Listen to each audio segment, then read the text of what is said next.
Welcome, Red Eyes members. Thank you very much for tuning in. We are talking to Peter Russell, and we are continuing our interesting talk about consciousness and much more. And I want to begin this segment here to talk a little bit more about what you consider to be, Peter, I guess we can say the best way, or in this case, your best way to become more conscious, or to come in contact with that the sense of presence that we talked about before. You mentioned a little bit about meditation, of course. Are there any other kind of techniques, so to speak, that you prefer over another?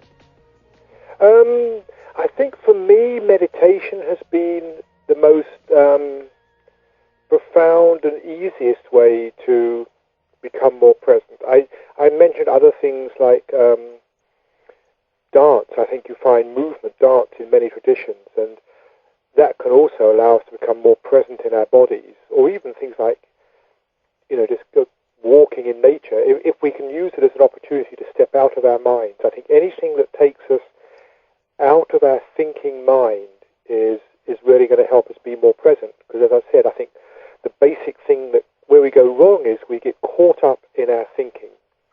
And our thinking is usually about the past or the future, and it also creates worry. We create unnecessary tension or upset or anxiety or hopes, expectations, and all of that takes us out of the present. So I think anything that quietens the mind down is going to be really helpful. And for me, meditation is the most direct way of quietening the mind down. And I say quietening the mind, it's almost the wrong way to put it, because it's not so much about we have to do anything to stop ourselves thinking. That's where we get caught up. It's allowing the mind to settle down of its own accord. So rather than trying to stop thinking, which is futile, because all we're doing is setting up more tension in the mind, instead of trying to stop thinking, it's more just not fueling the thinking, not keeping it going. Because what we normally do is, I start thinking about, I've got to do this later, and then I worry about this, and did I do this right yesterday, and I hope this happens. We keep on this train of thought. And for me, the best way to meditate is whenever you recognize you've been thinking, it's going to happen. It's such a deep habit. The mind is going to go off on thoughts the whole time. Whenever you recognize that's happened, you've already, in a sense, become present. You say, there I go again. My mind is wandering off on this thought. Right. Instead of blaming yourself and saying, I shouldn't do that, this isn't good, is to recognize this is what happens, and then just gently bring the attention back to something in the present moment. And as I said, the best thing I think is our own bodies. And usually the breath is a very useful thing, because we're always breathing, and the breath is always changing. There's the in-breath, there's the out-breath. We can become interested in it. So good practice is just to come back, notice the breath. What's it feel like? What's it feel like to be breathing? What are the different sensations? You start becoming interested in the present moment. And then a bit later, the mind has gone off somewhere else. You just say, fine, just gently bring the attention back to being here in the present moment. And as you do this, gradually the mind settles down of its own accord. So you're not trying to control the mind, but you're not fueling it. You just keep on gently bringing it back to the present moment, and gradually over time, it settles down. And as you do this more, you get better at it. But the key thing is to do it without any effort or any wanting. As soon as we start wanting something to happen, we're actually getting the mind caught up in things again. Like, even to say, I just want the mind to be quieter, we're already thinking about the future, even if it's just 10 seconds' time. Right. We're back into thinking about the future. So that's part of it. And I think this carries over into normal life. It isn't just doing, just sitting down for, 15 minutes to meditate. That's useful because we can just be focused on that process. But in normal life, as we're doing this, like driving. I mean, for example, if I'm driving down a road, how much of the time is my mind filled with thoughts that don't need to be there at all, and are probably making me less good a driver because I'm distracted by my own thinking. If I just notice, the feeling of sitting there, notice what I'm seeing, the sound of the engine, I actually become more conscious in the moment of the driving. So you can do this anywhere. And I think a key thing here is continually saying, can I just be at ease with this in the moment? Can I just be okay with this moment, whatever it is, rather than wishing the moment were different? I think This is what often sets us off. We think, oh, this moment could be better if, whatever it is, if I were warmer, if someone else were with me, or someone else weren't with me. We think of all these things that would make this moment better.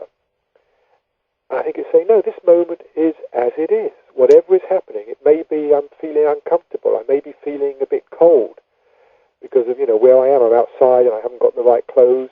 We can either feel miserable about the fact we're not feeling completely warm, or can I be okay with the fact that I'm feeling a bit cold now? Right. So a lot of it's about attitude of not wishing things were different. And that doesn't mean to say if you're feeling cold, you don't go and put on a bigger coat, or you don't go and get a scarf. Well, that's right, exactly, because isn't this also about doing, responding to to those needs, if you will, and do the best you can, but then after that point to become more at ease with the situation, so to speak. Exactly. You do the best. You certainly make yourself warm, but you don't get upset by the fact. You don't make yourself feel, oh my God, this is awful. Yes. We just say, this is how things are. If I can do things to improve it, let me do things to improve it. But the present moment is as the present moment is. And it's about learning to be at ease with whatever is. And it's the wishing things were different that starts us off in so much of our thinking. Just wishing things weren't quite like this. The mind has a very high noise level, as it were, and the question here is, do you think that that's in a natural state to begin with, or has this kind of slowly crept into society and our lives and our surroundings, if we will, and that has kind of brought that state of mind about? Because I'm trying to think back, when I was a child, for instance, if I had that level of high noise, and I can't recall that I had. What's your take on that, Peter?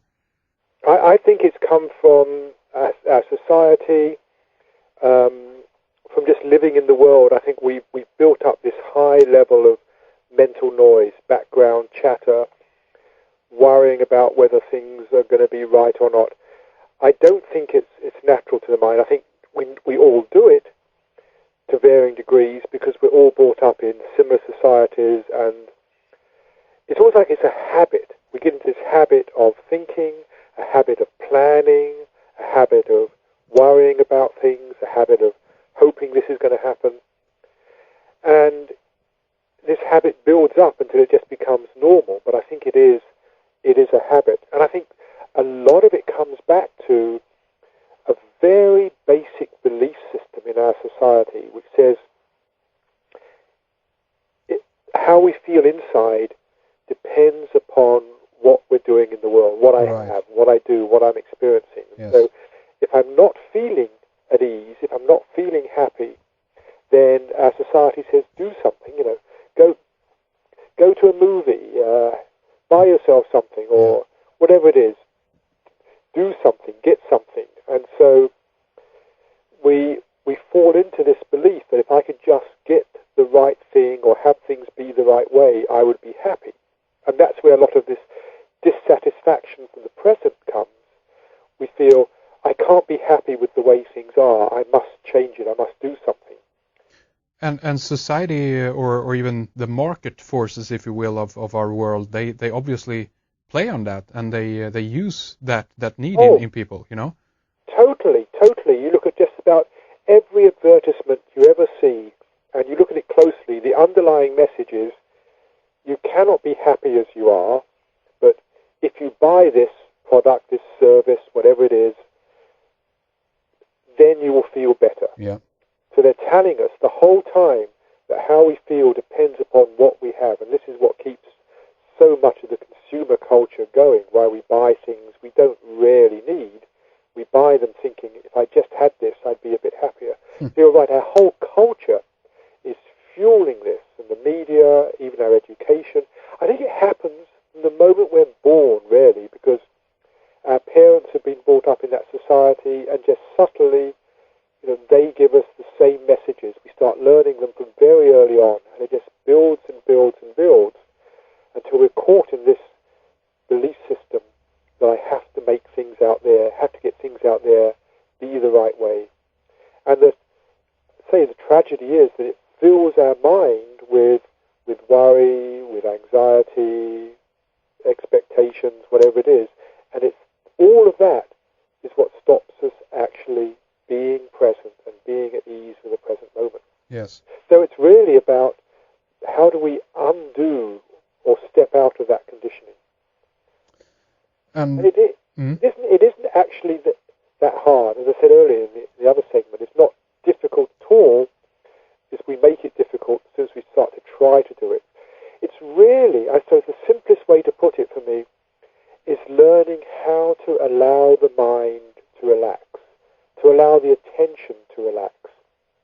That, with a muscle, if you have a tense muscle in the body, I think we all know the easiest way to relax it is not to try and relax a muscle. You can't do it. But if you can feel the tension and open up to it, very often the muscle just begins to relax of its own accord. And I think it's... Yeah, so sorry to interrupt that, but it just occurred to me also, a good way to actually relax a muscle is to actually train it a little bit, or use it. And the same would apply to the brain, I'd reckon, that if you actually use your brain for a few hours, mental training I'm talking about here, and then I think it actually would be more easy to let the brain rest after that, exercise of the brain, if you will. What do you think? It depends. I think it can do. It depends what you were doing. If the sort of mental activity was something that caught you up even more in thinking, then it might not be so good. But I think what I find here is that it's like opening up the awareness with a muscle.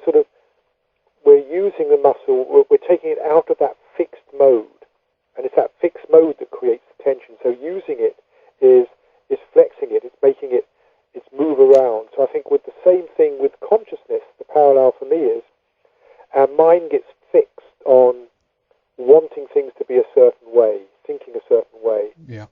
If we can become aware of that, and then, like the equivalent of flexing the muscle, is beginning to see things in different ways, to open up and realize we don't have to see things this particular way. We can open up and just let the tension relax. And I find a very important thing is when I'm feeling stuck, is to notice how it feels to be stuck, how it feels in my body, almost how my mind feels. If you can notice that tension, then almost automatically it begins to just soften and relax. It's like, I think we're trained a lot in how to relax the body through various things, exercise, things like that.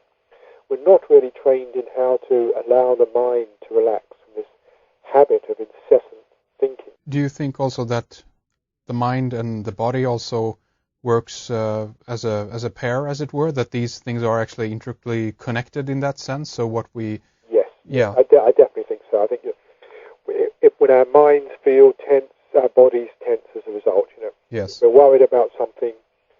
Well, take this, you feel angry. We know this. You feel angry, you feel, maybe your teeth clench, your muscles clench, your heart rate increases.